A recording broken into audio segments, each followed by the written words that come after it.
ఆ స్వరూపం యొక్క మూలమును పట్టుకున్నప్పుడు ఆ మూలం ఏం చేస్తుందంటే ఇంకా ఇతను నా యొక్క ఛాయలు మొత్తం ఇతనికి తెలిసిపోయినాయి కాబట్టి ఇతన్ని ఇంకా నేను పైకి పంపించేసేది బెస్ట్ అని చెప్పి అతనే నిర్ణయం చేసి నీకు దారి ఇచ్చేస్తాడు. అంటే ఈ సగుణ బ్రహ్మకు 2 రూపాలండి. సగుణ బ్రహ్మని 2 రూపాలు అంటాం. ఏమిటంటే ఒక రూపాయి బిళ్ళను తీసుకుంటే ఒకవైపు బొమ్మ, ఇంకొక వైపు బొరుసు ఉన్నట్లుగా ఈ మాయా విశిష్ట స్వరూపమైనటువంటి ఈ సృష్టి నడిపిస్తున్నటువంటి వానికి 2 రూపాలు. ఒక పక్కేమో జ్ఞానము, ఇంకొక పక్కేమో మాయ. ఏమండి, ఈ పక్క నుంచి చూస్తే మాయ, ఆ పక్క నుంచి చూస్తే జ్ఞానం. ఆత్మదృష్టి నుంచి చూస్తే జ్ఞానం, ఈ జీవుని దృష్టిలో నుంచి చూస్తే మాయ. ఏమంటే విషయం అర్థమవుతుందా? ఇక్కడ ఉండండి, ఇది ఆత్మ అని అనుకోండి. దీనికి ముందర ఇది ఉన్నది చూడండి, ఇది ఇటువైపు వచ్చేసేమో సృష్టి నడిపిస్తున్నాడు. ఈ సృష్టిని నడిపిస్తున్నటువంటి వాడున్నాడే, ఈ సృష్టిని నడిపిస్తున్నటువంటి వాడు ఈ పక్క చూస్తున్నాడు. ఈ పక్క చూస్తూ ఇతని అధీనములో ఈ సకల జీవులు ఉన్నాయి. అప్పుడు ఈ జీవులందరూ చూస్తున్నారే, ఈ జీవులందరూ చూస్తుండేది ఈ ఆత్మను చూచుట లేదు. ఇక్కడ ఎవరిని చూస్తున్నారంటే మాయను చూస్తున్నారు. అంటే మాయే నడిపిస్తుంది. ఇక్కడ ఈ మాయ కంట్రోల్లో ఉన్నారు వీళ్ళందరూ. మాయ చేసేది ఎంత ఏం చేస్తుంది? మాయ అంతా అందరినీ నడిపిస్తూ ఉంటుంది. మాయ అందరినీ నడిపిస్తూ అందరినీ లోపల చేసుకొని ఎవరెవరి దగ్గర ఏ పని చేయించాలా, ఎట్లా చేయించాలని మాయ చేపిస్తూ ఉంటుంది. ఒకానొకడు ఏం చేస్తాడంటే ఆత్మతత్వమును తెలుసుకోవాలనేటువంటి దృష్టితో ఇప్పుడు ఈ మాయను ఏ శక్తి సామర్థ్యముల చేత నడుస్తున్నదని విచారణ చేస్తాడు. అప్పుడేమవుతుందంటే మాయ నడవాలంటే దానికి ఉండే శక్తి సామర్థ్యాలను గురించి ఇప్పుడు పరిశీలన చేస్తున్నాడన్నమాట. ఆ శక్తి సామర్థ్యాలు ఏమిటంటే ఆత్మ సామర్థ్యము వలన దీనికి ఆసక్తి వచ్చింది అనేది అర్థమవుతుంది. అంటే అప్పుడు ఏమవుతుంది, ఈ మాయకు వెనకాలుండేటువంటి రూపం, ఈ మాయకు ముందుండే రూపమేమో మాయాస్వరూపం, దీనికి వెనకాలండే రూపం ఈశ్వరుడు. ఈశ్వరుడు అంటే జ్ఞానస్వరూపుడు, అంటే ఆత్మస్వరూపం. అక్కడ ఆత్మస్వరూపం యొక్క సాన్నిధ్యంలో కదా ఉన్నది. అది ఆత్మస్వరూపం యొక్క ప్రతిబింబం పడి ఉంది కదా అక్కడ, అది ఈశ్వరుడు. ఆ ఈశ్వరుని యొక్క తత్వం ఇప్పుడు వీడికి అర్థమవుతుంది. ఆ ఈశ్వరుని తత్వం అర్థమైనప్పుడు ఈ మాయా ప్రభావం అనేటువంటిది ఆటోమేటిక్గా దాని ప్రభావము తగ్గి ఈశ్వర ప్రభావం వీడికి అర్థమవుతుంది బాగా. ఎప్పుడైతే ఈశ్వర ప్రభావం అర్థమైపోయిందో అప్పుడు ఈ మాయ యొక్క ప్రభావము అతని మీద పని చెయ్యదు. ఎందుకు? ఈశ్వరుడే మాయగా ఉంటూ దీన్ని చేపిస్తున్నాడు. అంటే ఇప్పుడు ఈ జీవుడుగా ఉండేవాడు ఈశ్వరుణ్ణి మాయను ఆ రెండింటి స్వభావాన్ని అర్థం చేసుకున్నాడు. ఇతను అర్థం చేసుకొని ఇది దీని యొక్క పరిస్థితి అని ఎప్పుడైతే తనకు వివేకముతో దృఢమయ్యిందో, మీకు ఒకటేనండి, మీరు ఇంటి దగ్గర కూర్చొని ఉన్నారండి, కూర్చొని ఉంటే మీ ఇంటిలోకి ఎవరైనా ప్రవేశించి దొంగతనం చేయగలుగుతారా? చేయలేరు. ఎందుకు? మీరు ఇంటి దగ్గర ఉన్నారు, చూస్తూ ఉన్నారు, బాగా స్పష్టంగా మేల్కొని ఉన్నారు, బాగా జ్ఞానంతో చూస్తున్నారు, అంటే బాగా తెలివిగానే ఉన్నారు. అప్పుడు వాడు ఎలా రాగలుగుతాడు? దొంగ అనేవాడు. దొంగ వచ్చేదానికి మీరు గుర్తిస్తున్నారు కాబట్టి వాడు లోపలికి ఎంటర్ కాలేడు. అదే విధముగానే ఇక్కడ కూడా ఎప్పుడైతే అంటే వీడు దొంగ అని గుర్తించిన వెంటనే దొంగ ఏమైపోతాడు? వాడు నీ దగ్గర వచ్చి దొంగగా వ్యవహారం చెయ్యడు.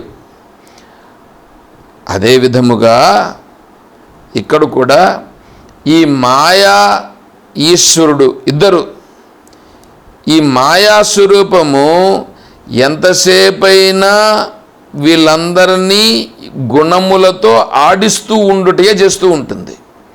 ఈ మాయాస్వరూపం వెనకాల ఈశ్వరుడు అంటే జ్ఞానస్వరూపుడు. జ్ఞానస్వరూపుడైనటువంటి ఈశ్వరుడు ఏమిటంటే మాయకు సామర్థ్యాన్ని ఇస్తాడు. అంతేకాకుండా సకల జీవులకు జ్ఞానమును కూడా ఇస్తూ ఆ సకల జీవులు ఎవడైనా తన తత్వాన్ని తెలుసుకోగలిగితే వాడికి తన అనుగ్రహాన్ని కూడా ప్రసాదిస్తూ ఉంటాడు. ఇప్పుడు ఒకానొకడు ఏం చేశాడు? ఈశ్వరుని పట్టుకున్నాడు. ఈశ్వరుని పట్టుకోనంత వరకు మాయ వీళ్ళంతా లోపరుచుకొని ఉంటుంది.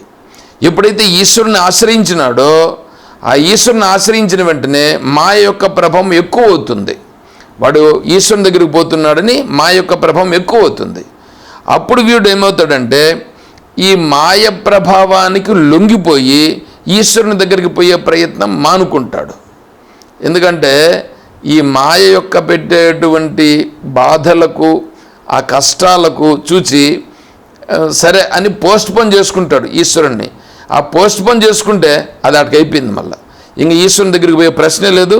మళ్ళీ వీడిని లాగేస్తుంది. ఇంక ఇట్లా మాయ లాగేసి వీనంతా ముంచేస్తుంది. ఇదంతా నాటకం, ఇదంతా ఆడుతూ ఉండేది ఈ ఈశ్వరుడే ఆడుతున్నాడు. ఈశ్వరుడు ఎందుకు ఆడుతున్నాడు? ఈ మాయ ఎందుకు ఇట్లా చేస్తూ ఉంది? అది మనకు తెలుసుకోవాలంటే ఈ పక్క నుంచి చూస్తే తెలియదు. అది ఈ పక్క నుంచి చూస్తే దాని పరిస్థితి గురించి అర్థం కాదు. ఇటువైపు నుంచి ఈశ్వరుని దగ్గరికి వెళ్ళిపోయి ఈశ్వరునికి వెనకాలన్నటువంటి ఆ ఆత్మస్వరూపం దగ్గరికి వెళ్ళిపోతే అప్పుడు నీకు బాగా అర్థమవుతుంది. ఇవి ఎట్లా ఆడుతున్నాయి, ఎందుకు ఆడుతున్నాయి, ఏం చేస్తున్నాయి అనేటువంటిది అక్కడికి పోయినప్పుడు మనకు బాగా స్పష్టంగా అర్థమవుతుంది. మీరెట్లా చెప్పగలరు అని మీరు ప్రశ్న వేయచ్చు. దీనికి సమాధానం ఏమిటంటే ఈరోజు సాయంకాలం కూడా క్లాస్లో దీనిపైన కొద్దిగా చర్చ కొద్దిగా బాగానే చేసినట్లున్నాం.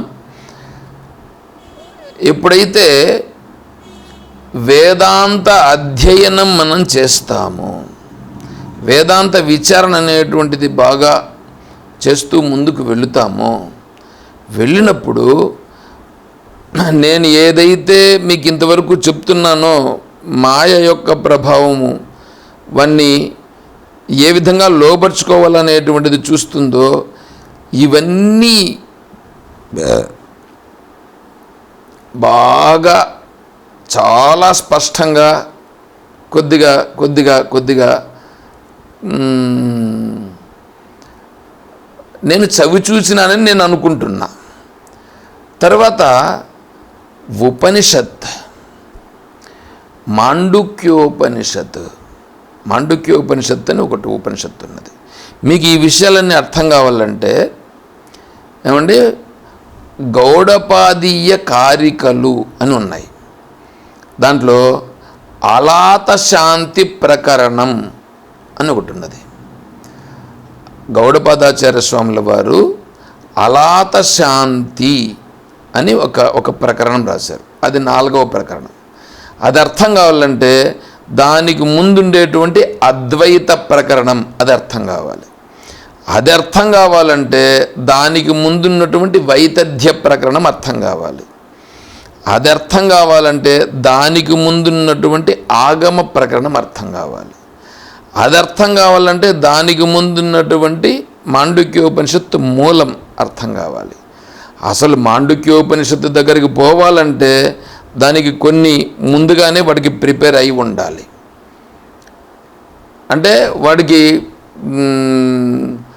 ఈ దశోపనిషత్తుల్లో అసలు దశోపనిషత్తులే ఎందుకు, శ్రీరామచంద్రుల వారు ఏం చెప్పారంటే ఉన్నటువంటి ఉపనిషత్తులన్నింటిలోకి మాండుక్యోపనిషత్తు ఒక్కటి తెలుసుకుంటే చాలు వాడి విముక్తిని పొందిపోతాడు అని చెప్పాడు. కాబట్టి ఇక్కడ ఈ దశోపనిషత్తులలో మాండుక్యోపనిషత్తు అనేటువంటిది ఏదుందో ఆ మాండుక్యోపనిషత్తును ఎవడైతే బాగా సద్గురువు ద్వారా చాలా స్పష్టంగా అర్థం చేసుకుంటాడో వాడికి ఈ విషయాలన్నీ అనుభవపూర్వకంగా తెలిసేటువంటి పరిస్థితి వస్తుంది. అందుకని ఇప్పుడు ఏం చేయాలి?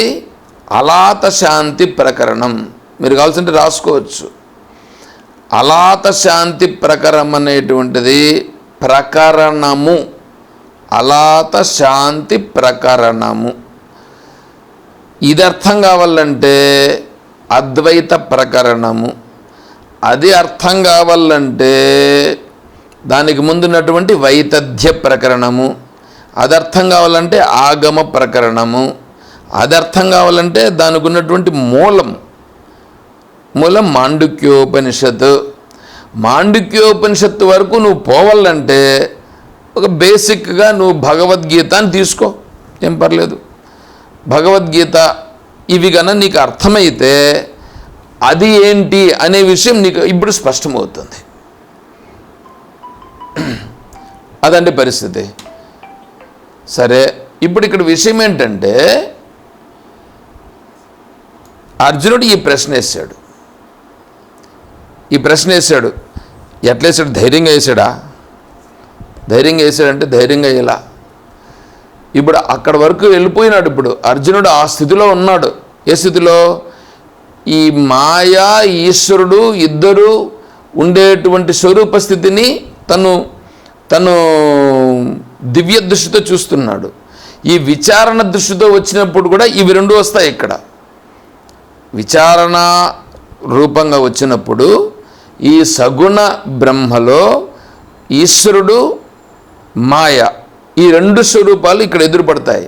దాంట్లో ఇప్పుడు కనిపిస్తున్నదే ఈ కనిపిస్తున్నటువంటి ఈ ఉగ్రరూపమైనటువంటిది, కోరలు కలిగినటువంటిది, పండ్లంతా పెట్టుకొని విపరీతమైనటువంటి తేజోవంతంతో ఉండి ఎంత కనిపిస్తుంది, ఇదంతా మాయ అని అనుకో.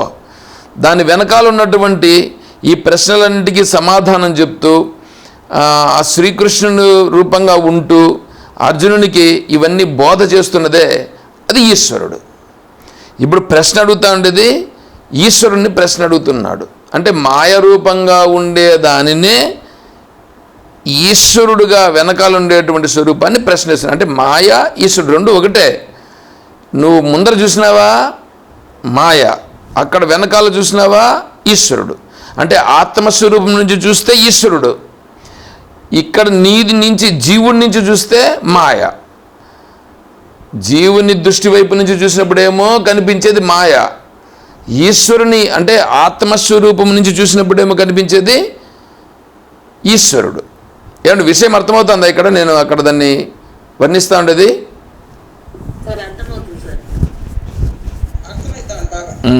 సరే, కాబట్టి ఇప్పుడు ఏమైంది? ఇక్కడ ఈ అర్జునుడు అడుగుతున్నాడు.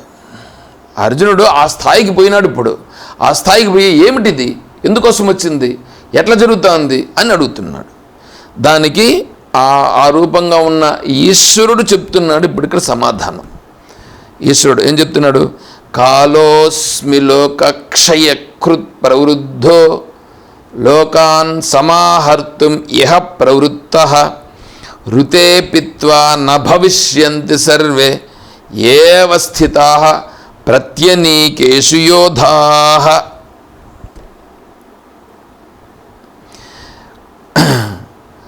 లోకములను నశింపజేసే కాలము నేనే అగుచున్నాను.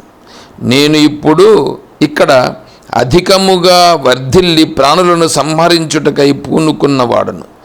ఏ యోధులైతే ప్రతిపక్ష సైన్య సముదాయముల యందు యుద్ధమునకై సంసిద్ధులై ఉన్నారో వారు నీవు లేకున్నను మిగిలి ఉండరు. లోకములను నశింపజేయునది లోకక్షయకృత్. లోకక్షయకృత్ ఇక్కడ ఏమంటున్నాడంటే కాలోస్మి లోకక్షయకృత్. మీ దగ్గర బుక్ ఉంటే కూడా ముందర పెట్టుకొని చూస్తే శ్లోకం అర్థమవుతుంది. కాలోస్మి, అస్మి అంటే నేను అగుచున్నాను. ఏమిటి? కాలస్వరూపుణ్ణి నేను. ఎట్లా కాలస్వరూపుణ్ణి? లోక క్షయకృత్. క్షయకృత్ లోకము నేను చేస్తానని ఇప్పుడు నేను నా ప్రవృత్తి అడిగాడు కదా ఇక్కడ. నీ యొక్క ప్రవృత్తి ఏమిటి? నహి ప్రజానామి తవ ప్రవృత్తి, నీ యొక్క ప్రవృత్తి ఏమిటబ్బా, నువ్వు ఎందుకు ఇది ఇలా వచ్చినావు, ఏంటి ఇదంతా అని అడిగాడుగా. దానికి చెప్తున్నాడు ఇక్కడ, లోకక్షయకృత్, ఈ లోకమును నాశనము చేయుటయే ఇప్పుడు నా యొక్క అభిప్రాయముతో భావనతో నేనున్నాను. నేను అట్టి కాలమగుచున్నాను అంటే ఈ లోకమును నశింపజేసేటువంటి దీనిలో ఈ రూపం వచ్చింది. అంటే ఒకే స్వరూపము అనేకమైనటువంటి రూపాలుగా మారుతూ ఉంటుంది. ఇప్పుడే 2 రూపాలను చెప్పానుగా, ఈ పక్క మాయగా, అక్కడేమో ఈశ్వరుడుగా. అంటే ఆ ఈశ్వరుడు ఈ మాయాస్వరూపం యొక్క ప్రభావముతో మాయాస్వరూపాన్ని ముందర పెట్టుకొని అనేకమైనటువంటి రూపాలుగా ఎక్కడెక్కడ ఏ విధంగా చేయాలనేటువంటి దాన్ని కూడా చేపిస్తూ ఉంటాడు. అక్కడ ఎక్కడెక్కడ ఏ విధంగా ఏం చేయించాలనేటువంటి అన్ని రూపాలుగా చేస్తూ ఉంటాడు. ఒక రూపం అని లేదు దానికి ఈ రూపం అని చెప్పేదానికి లేదు, ఆ రూపం అని చెప్పేదానికి లేదు. అన్ని రూపాలు దాని వస్తుంటాయి. కానీ ఇప్పుడు నువ్వు చూస్తున్నటువంటి రూపం ఎవరు? అర్జునుడు అడిగిన సమయంలో కనిపించినటువంటి రూపం ఉందే, అది కాలస్వరూపం. కాలస్వరూపం అనేటువంటిది ఈ లోకమును నశింపజేసేటువంటి దానికి గాను ఈ రూపంలో ఉన్నా నేను. తర్వాత దేని కొరకు వర్ధిల్లినానో ఆ విషయమును చెప్పేదును వినుము. నేను ఈ రూపంగా ఎందుకోసం వచ్చినానో విను. అంటే ఈ కాలమునందు నేను ప్రాణులను సంహరించుటకు పూనుకున్నవాడను. ఈ కాలమునందు ప్రాణులను సంహరించుటకు పూనుకున్నవాడను. ఏమంటే మనం బాగా అర్థం చేసుకోవాల్సింది ఏంటంటే, మనము అప్పుడప్పుడు ఆత్మస్వరూపాన్ని గురించి మనం వింటున్నాం. నేను మధ్యలో చెప్తున్నప్పుడు ఆ ఈశ్వరుణ్ణి, ఈ పురాణాలను వాటిని అన్నింటినీ తీసి వారగబెట్టేయండి అని అంటూ ఉంటాను. అంతేకాకుండా మీరు కూడా స్వామీజీ వారి ఉపన్యాసాలను వినేటప్పుడు కూడా నేరుగా డైరెక్ట్గా ఆత్మస్వరూపం దగ్గరికి వెళ్ళిపోతుంటారు స్వామివారు. ఇప్పుడు మనం ఏంటంటే ఆత్మస్వరూపం సత్యం కదా, ఇప్పుడు ఇదంతా ఎందుకు వచ్చింది, దీన్నంతా చేయాల్సిన అవసరం ఏంటి, ఈ ప్రశ్నలు మనకు వస్తూ ఉంటాయి. ఇది మనం అందుకనే ఎంతసేపైనా నేను ఈశ్వరుని గురించి మధ్యలో చెప్తున్నాను. ఈశ్వరుని గురించి ఎందుకు చెప్తున్నామంటే, వీడు ఈశ్వరీయ జ్ఞానము లేకుండా ఆత్మస్వరూపానికి వెళ్ళిన అక్కడ నిలవలేడు. ఈశ్వరీయ జ్ఞానము ఎప్పుడు వీడికి కలుగుతుందో అప్పుడు ఈ సృష్టి అంతా ఎందుకు జరుగుతూ ఉంది, ఎలా జరుగుతూ ఉంది అనేది అర్థమవుతుంది. కార్యకారణ సంబంధమేమిటి అనేటువంటి తెలుస్తాయి.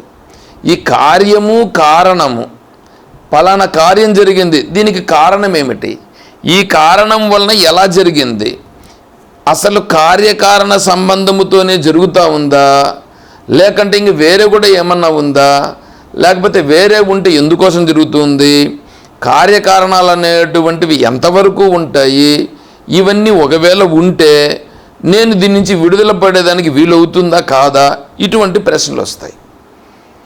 అందుకని ముందు నువ్వు ఈ సృష్టిని గురించి నువ్వు అర్థం చేసుకో. ఈ సృష్టిని అర్థం చేసుకోవాలంటే ఒక ఈశ్వరుడు ఉన్నాడు.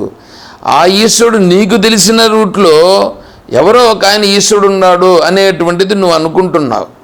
దాంట్లో బ్రహ్మని, విష్ణువని, ఈశ్వరుడు నువ్వు అనుకుంటున్నావు. సరే, నువ్వు ఎవరినన్నా అనుకో, పర్లేదు. ఇక్కడేమంటున్నామంటే ఆ ముగ్గురిని ఒక్కడిగానే తీసుకో. నువ్వు ముగ్గురుగా తీసుకోవద్దు, ముగ్గురిని ఒక్కరిగా తీసుకో. ఆ ఒక్కడెవడో ఆ ఒక్కడే దీన్నంతా నడిపిస్తున్నాడు. ఆ ఒక్కడే మళ్ళీ ముగ్గురు ఉన్నారు కదా, బ్రహ్మ విష్ణు మహేశ్వరులు అంటే నువ్వు అట్లా తీసుకుంటావు, అట్లా కూడా తీసుకో. ఆ ఒక్కడే ఈ ముగ్గురుగా అయినారు. ఈ ముగ్గురుగా అయ్యి మళ్ళీ ఆ ముగ్గురు వాళ్ళకు అసిస్టెంట్లను వాళ్ళు పెట్టుకున్నారు. వాళ్ళు పెట్టుకున్నారు, ప్రస్తుతానికి అలా తీసుకో అంటే వాళ్ళకి ఆ సామర్థ్యం ఉంది. ఆ సామర్థ్యం వలన వీళ్ళు ఈ లోకమును పరిపాలించుచున్నారు, అలా తీసుకో. ఆ ఒక్కడెవరు అనంటే ఈశ్వరుడు, అంటే మాయా విశిష్ట స్వరూపుడైనటువంటి ఈశ్వరుడు. అంటే చైతన్యం నుండి పడినటువంటి ప్రతిబింబం ఏదైతే ఉన్నదో అది ఈశ్వరుడు. ఆ ప్రతిబింబము నందున్నటువంటి ఈ స్వరూపం ఏదైతే ఉన్నదో పంచమహాభూతాలతో కలిగినది ఏదైతే ఉన్నదో అది మాయా. ఇప్పుడు ఈ మాయా స్వరూపాన్ని ముందర పెట్టుకొని వెనకాల ఉన్న ఈశ్వరుడు, అంటే ఈశ్వరుడే మాయాస్వరూపముగా ఈ సృష్టిని అంతా సృష్టించినాడు. అంటే ఆ ఈశ్వరుడు ఈ మాయాస్వరూపం అనేటప్పటికీ మాయ యందు 3 గుణములు ఉన్నవి, సత్వగుణం, రజోగుణం, తమోగుణం 3. ఆ 3 సత్వగుణముని విష్ణువుగాను, రజోగుణమును బ్రహ్మగాను, తమోగుణమును రుద్రుడుగాను ఇక్కడ తీసుకుంటున్నారు.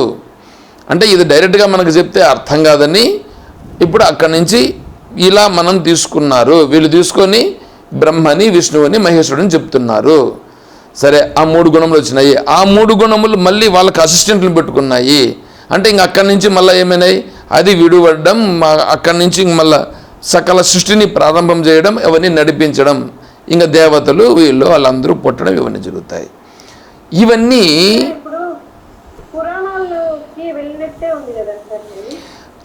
నీకు దానిని చెప్పడం కోసం గాను పురాణాలు ఇలా చెప్పారు. నీకు బ్రహ్మ, విష్ణు, మహేశ్వరుడు, నేను సత్వగుణం, రజోగుణము, తమోగుణం అంటే నీకు ఇప్పుడు పురాణాలు చెప్పినట్లుందే అన్నట్లుగా అనిపిస్తూ ఉంది. నీకు సత్వగుణం, రజోగుణము తెలియకుండా ఉన్నప్పుడు సత్వగుణము, రజోగుణం, తమోగుణం అనేటివి 3 ఉన్నాయి. ఆ 3 అనేటువంటివి ఈ సృష్టిని నడిపించేదానికి కారణమవుతున్నాయి అని మీరు వింటూ ఉంటే ఇప్పుడు తెలుస్తూ ఉంది. మీకు అసలు గుణములు అనేటువంటి తెలియకముందు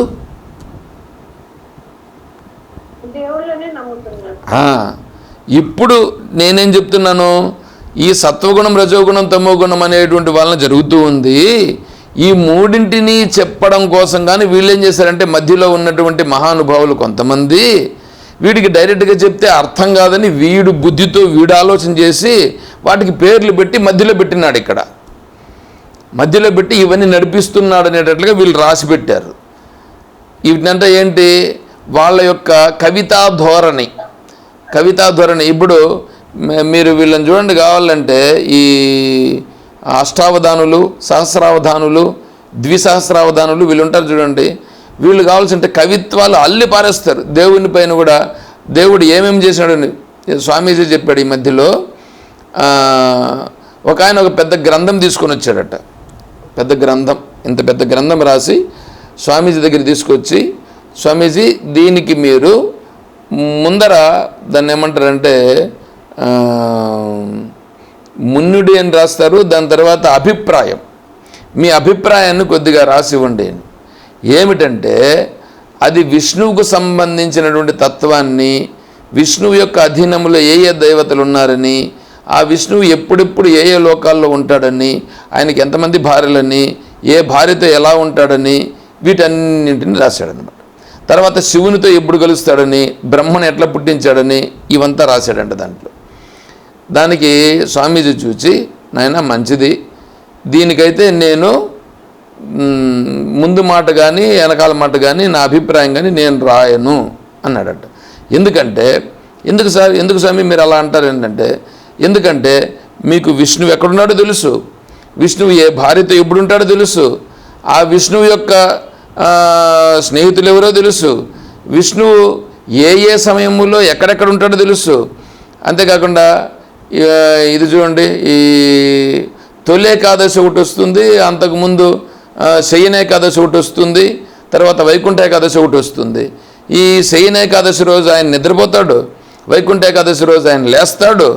కాబట్టి ఆయన నిద్రపోయే పరిస్థితి మీకు తెలుసు. అంటే ఆయన నిద్రపోయి ఎక్కడో నిద్రపోతాడు, తర్వాత ఆయన వైకుంఠ ఏకాదశి రోజు లేస్తాడు. ఈ మధ్యలో అంతకాలం అంతా కూడా రాక్షసులు విజృంభిస్తారు. ఇవన్నీ మీకు తెలుసు, నాకు తెలియదప్ప. అందువల్ల వీటికి నా ముందు మాటను నేను రాయలేను, నా అభిప్రాయాన్ని నేను రాయలేను అని స్వామీజీ చెప్పారట. అంటే ఏంటి, ఇదంతా ఈ 2-3 నెలలకు మధ్యలో జరిగిన మాట నేను చెప్తా ఉండేది. అంటే అంత పెద్ద గ్రంథములంతా కూడా రాసి ఇట్లా పారేస్తూ ఉంటే దాన్ని చదివి మళ్ళా పైగా దాన్ని ఇప్పుడు టీవీలో చెప్తున్నారు. ముందైతే హరికథలుగా చెప్పేవాళ్ళు, రకరకాలుగా చెప్తూ వస్తే ఇంక అందరికీ ఇది బుద్ధిలో వచ్చి చేరక ఇంకేమవుతుంది చెప్పండి. అట్లా చేసి ఇట్లా పెట్టారు. వాడి కవిత్వాన్ని వాడు పెంచుకునే దానికోసమని ఇవన్నీ చేసుకొని వచ్చారు. కాబట్టి మనం ఇప్పుడు ఏం చేయాలంటే వాటిని చూసుకోవాలి, అదేవిధంగా వేదాంతాన్ని చూసుకోవాలి, వాళ్ళు దేన్ని కల్పిస్తూ ఉన్నారు అనేది చూసుకోవాలి. ఇప్పుడు ఏది సత్యం అనేది చూసుకోవాలి. అంటే ఇప్పుడు మన బుద్ధి ఎంత పని చేయాలో చూడండి. మన బుద్ధి బాగా పనిచేసి దేనికి ప్రాధాన్యం ఇవ్వాలో చూసుకోవాలి, దేనికి ప్రాధాన్యాన్ని ఇవ్వకూడదో చూసుకోవాలి. ప్రాధాన్యాన్ని ఇవ్వకూడని దానితోనే ఉండాల్సి ఉంటుంది, దాంతో కలిసి ఉండాలి, దాంతో ఎలా ఉండాలో తెలుసుకోవాలి. ప్రాధాన్యాన్ని దేనికి ఇవ్వాలనో తెలుసుకుని ఆ ప్రాధాన్యాన్ని తగ్గించకుండా మనం ముందుకు వెళుతూ ఉండడం తెలుసుకోవాలి. ఏమన్నా అర్థమైందా నేను ఇప్పుడు చెప్తున్నటువంటి మాటలు?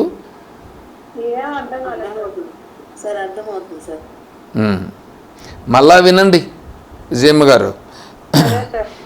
దాన్ని ఇప్పుడు నేను చెప్పినానే ఈ పాయింట్ దాన్ని రివైండ్ చేసి మీరు ఒక 4 సార్లు వింటే మీకు అర్థమవుతుంది. అంటే